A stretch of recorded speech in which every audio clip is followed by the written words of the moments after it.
김호의 서바이벌 키트. 토요일 일부 격주 코너입니다. 더 랩 H 대표 김호 씨와 함께 우리 삶에 실질적인 도움이 되는 다양한 책들을 함께 읽어보는 시간입니다. 그럼 첫 책으로 골라오신 책은 뭘까요? 네, 저도 고심하다가 이제 골라온 책인데요. 네. 물감을 사야 해서 퇴사는 잠시 미뤘습니다. 라는 아주 재미난. 여기도 퇴사라는 단어가 맞습니다. 들어가네요. 네. 어떤 책인지 궁금해요. 이분은 이제 그 30대로서 10년차 직장인 김유미 작가이고요. 2014년에 취미로 그림을 배우기 시작했고 5년 동안 한 600점을 그렸어요. 그래서 이제 2018년에는 이제 전합미술가협회 작가로 이름을 올렸고 또 뭐 여성 작가전에 초대를 받고 이렇게 살고 있습니다. 이 책은 한마디로 얘기하면 무기력하고 우울했던 나를 구하기 위한 5년간의 탈출기 이렇게 정리할 수 있을 것 같고요. 이 책은 3가지 메시지를 던진다고 생각을 해요. 첫 번째는 이제 질문을 던지는 건데요. 그 질문이 뭐냐면 오늘 퇴근하고 뭐 하세요? 입니다. 보통 퇴근하시면 뭐 하세요? 밥을 차리죠. 그렇죠. 역시 가족들을 위해서. 너무 슬퍼요. 그렇죠. 그래서 이 책은 이제 퇴근하고 나서 나를 위해서 뭘 하는가? 네, 다른 사람이 아니라 나를 위해서 뭘 하는지를 한번 생각해 보라고 질문을 하고 있고요. 두 번째는 하루를 그 2개의 시즌으로 살아보라고 권하는 책입니다. 네, 그러니까 일단은 칼퇴근을 하고 그 이후에 이분은 이제 7시부터는 완전히 미술로 살아왔거든요. 네. 그래서 그게 시즌 2인 거죠. 7시부터가.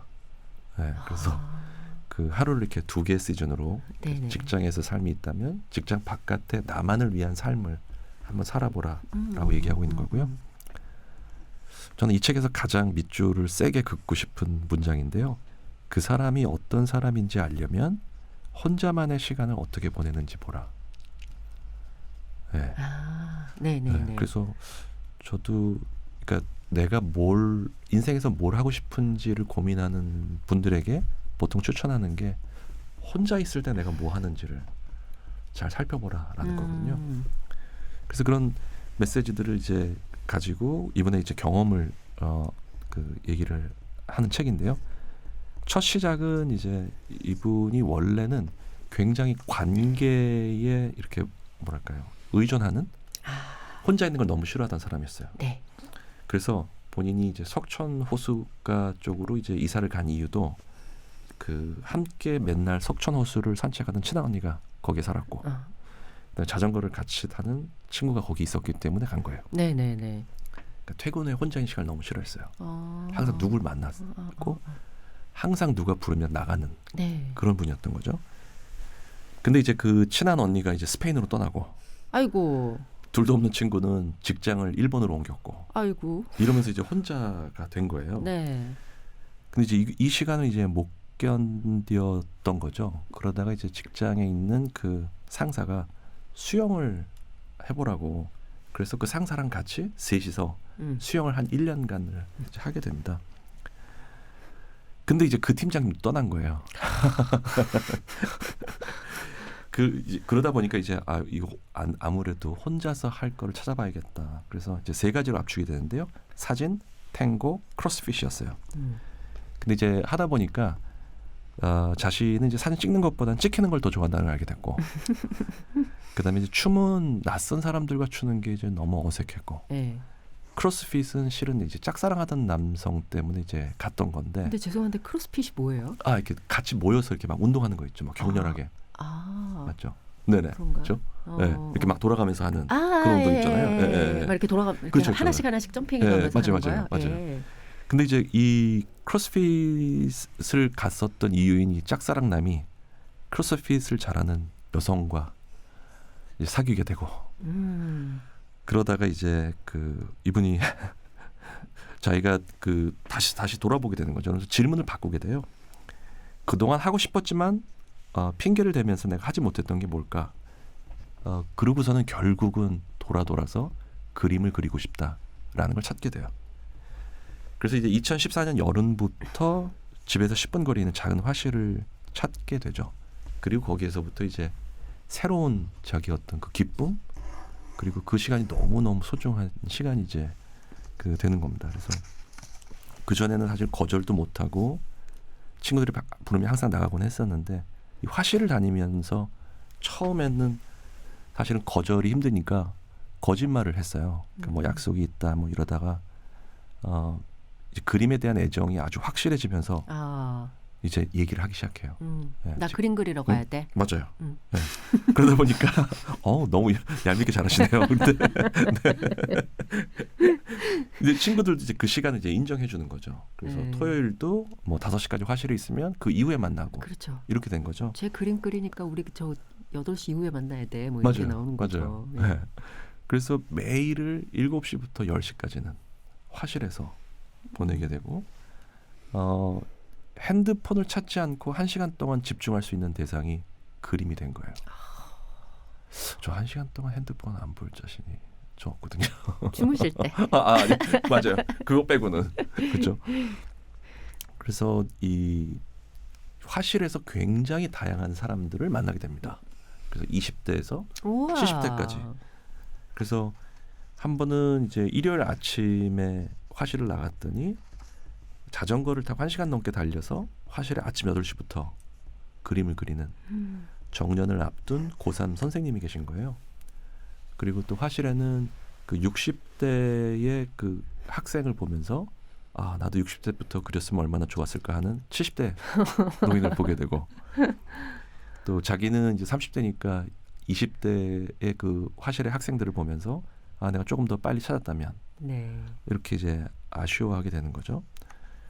그래서 거기서 만난 그 60대 분은 그림을 그리면서 뭐 열정 이런 건 자기는 잘 모르겠고 다만 삶이 조금은 더 재밌어졌다.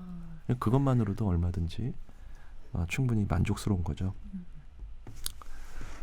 그래서 이제 이 김유미 작가가 뭐라고 하냐면은 화실에서 한 가지 배운 게 뭐냐면 나이를 먹어서 늙는 게 아니라 하고 싶은 것이 없을 때 늙는다. 왜 그러세요? 제 표정이 모든 걸 말해주지 않습니까? 네. 어떤 의미일까요? 못 보신 청취자분들을 위해서. 하고 싶은 게 없다는 얘기입니다. 제가 사느라 바빠서 그래요. 그래도 이렇게 그 숨어 있는 그런 것들이 있잖아요. 물론. 그렇죠. 예. 예전에 뭐 미술도 많이 배우시고. 네. 그죠? 예, 하고 싶은 건 참 많죠. 네. 근데 핑계를 대면서 못 하고 있는 거잖아요. 미나를 그렸더니 어깨가 아프고 눈이 안 보여. 올해 혹시 한 가지만 하시고 저 생각해 볼래요. 아직 지금 네. 생각할 여력이 없었는데요. 맞아요. 아까 그 질문이 가장 중요하네요. 네. 지금 말씀하신 거를 들어보니까 네. 결국 내가 좋아하는 거를 찾는다는 건 나한테 어떤 질문을 던지는가인데 네. 이 맞아요. 하고 싶었지만 핑계를 대면서 못했던 건 무엇인가? 네. 이 질문을 저한테 강하게 던지면 맞아요. 뭔가 찾을 것 같긴 네. 해요. 사실 그 부분 때문에 오늘 첫 책으로 이걸 갖고 나왔었는데요. 네. 청취자분들께서 2020년을 시작하면서 여러 가지 것이 있겠지만 자기만의 취미, 내가 정말로 하고 싶었는데 미루던 것, 그걸 한번 해보시는 한 해가. 근데 대표님은 하고 싶은 걸 다 하시는 분이잖아요. 그렇지 않아요. 목공도 하시고. 네, 근데 작년에도 보면 목공을 하고 싶은 만큼은 못했죠. 아무래도 일이 또 많으셔가지고. 뭐 바쁘다, 뭐 책 내고 뭐 이러고. 그래서 작년 말에 제가 그 큐레이터 한 분하고 작은 계약을 하나 했어요. 뭐에 대해서요? 이 목공을 가지고 이분이 계속 한 달에 한 번씩 만나서 저하고 대화를 나누면서 어떤 목공을 만들고 싶은지를 하고 이거를 이제 가상의 전시회를 하나를 염두에 두고서 작품을 이제 만들어가는 거예요. 사실 이 책이 어느 정도 저한테 영향을 미쳤다고 생각해요. 네. 그래서 뭔가 저도 이렇게 약간 누군가가 이렇게 체크해주는 사람이 있어요. 운동도 그렇잖아요. 그래서 조금 큰 마음으로 시작한 거기 때문에 그게 이렇게 흐려지지 않도록 조금 그렇게 약간 뭐 과외 선생님 같다 그럴까요? 네. 그렇게 해서 제가 꾸준히 그걸 더 시간을 쏟을 수 있도록 아직 몇 달은 안 됐지만 그 아무래도 더 신경을 쓰게 되더라고요. 그럼요. 네, 작업실에 안 나가려고 하다가도 더 나가게 되고. 네, 큐레이터 얼굴이 생각나시죠? 네, 뭐냐면 매달 한 번씩 만나서 그 뭘 했는지를 얘기해야 되거든요. 그렇죠. 얘기할 네. 거리가 없으면 어떡하지? 안 되죠. 그래서 이 책에서 제가 이렇게 밑줄을 그었었던 그 문장이 내가 그림을 통해서 나다움을 발견하고 인생의 의미를 찾은 것은 일생일대 사건이었다. 나는 항상 관계를 통해서 존재를 확인받고자 했다. 사람이 아닌 이젤 사이에서 나를 마주한 것은 기특한 발상이었다. 캔버스에 비친 내 모습은 아무 문제가 없었다. 나는 괜찮았다. 사실 생각보다 멋졌다. 그림을 그리면서 내가 가진 것들의 아름다움을 발견했다. 일상의 틈새 속에서 나를 발견하니 멀리 떠나도 달라지지 않던 인생이 서서히 변하기 시작했다. 라고 이제 쓰셨는데요. 이 부분이 되게 와닿았어요. 네. 이분이 중간에 이제 직장을 잠깐 쉬고서 이제 조금 뭐 여행 다니고 그랬었는데 결국 여행보다는 그림을 그리는 것에서 더 자신을 발견했고 그래서 이제 직장을 새로 구할 때 아무래도 물감값을 대야 되니까 두 가지 조건이 제일 중요했대요. 하나가 구내식당. 구내식당. 아, 있는지. 네. 왜냐하면 이분이 이제 그 집이 지방인데 네. 서울에 있다 보니까 집밥을 대신할 것이 이분한테 구내식당이었던 거예요. 그렇죠. 밖에서 사 먹는 음식보다는. 그다음에 이제 연봉이 뭐 조금 적더라도 정시 퇴근할 수 있는 직장. 그래서 그 직장을 찾아서 다니고 있고. 네. 그래서 결론적으로 이제 청취자분께 말씀드리고 싶은 거는 이분이 282쪽에서 그렇게 썼는데 자기 자신과 놀아주는 시간을 좀 가져봤으면 좋겠다. 네, 그래서 다른 사람하고 놀고 그런 것도 좋지만 나랑 놀 수 있는 그 방식이 뭘까? 어떤 분한테는 그게 음악이 될 수도 있고 어떤 분한테는 미술이 될 수도 있고 어떤 분한테는 책을 읽거나 글을 쓰는 게 될 수도 있고 그래서 자신과 놀아주는 방법을 찾는 게 2020년에 되게 중요한 하나의 과제가 될 수 있겠다는 생각이 들었습니다. 네, 저는 오늘 재밌었던 게 그 하루를 두 개의 시즌으로 살아라. 네, 네, 맞아요. 저는 회사에서 오랜 시간 있잖아요. 그렇죠. 직장인이다 보니까 9 to 6잖아요. 그렇죠. 그런데 긴 시간 동안 또 회사에 있다 보니까 집에 가서도 회사 일이 정리가 잘 안 돼요. 맞아요. 왜 오늘 그런 일이 있었지? 그러면 그 다음엔 또 어떻게 해야 되지? 그게 집에 와서도 계속 생각나는 거예요. 그러니까 연장이라고 보면 되는 거죠. 그렇죠. 그래서 제가 혼자 있는 시간이 있어도 온전히 저를 즐기지 못하고 맞아요. 뭔가 한 게 없는 좀 무의미한 시간들이 되더라고요. 더 괴로워지고. 맞아요. 그게 그러니까 혼자 있는 시간보다 더 중요한 게 그 혼자 있는 시간 자기랑 놀 수 있는 뭐가 있어야 직장에 있는 생각을 안 하게 되는 것 같아요. 네네네. 네.